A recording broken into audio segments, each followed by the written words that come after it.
if you're the guy at the end, or vice versa, you're the girl at the end that was the bachelor, and you hear, and you're the one that she picks, and you hear that, you know, a week before she picks you, she was willing to just quit and leave. Mm-hmm.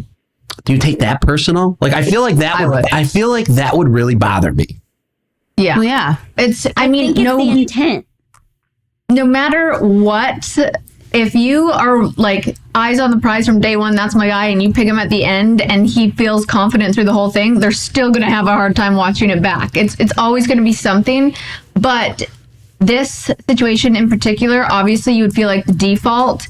And I don't think anybody wants to feel that way. Even if they aren't, they still are going to feel that way. And that's going to be really hard, because I always said to the therapist after the show, I would be like, the therapist said to me, you know, Sean's going to need a lot of validation. And I was like, so am I. Yeah. Like, and they don't understand that you've just gone through this whirlwind where you didn't want to like hurt people's feelings. But that's your job, to be in the moment and exhaust those relationships until the end. And you had to figure it out to find your person.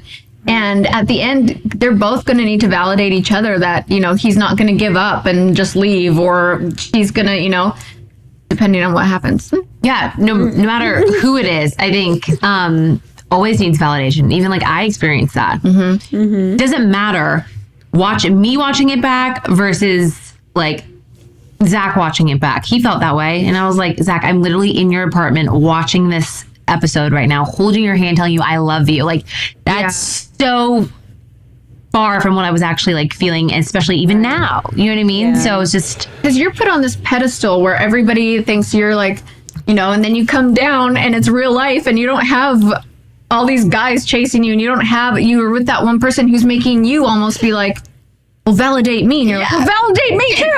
It's hard. Yeah, it's hard. It's a hard transition. Very hard transition.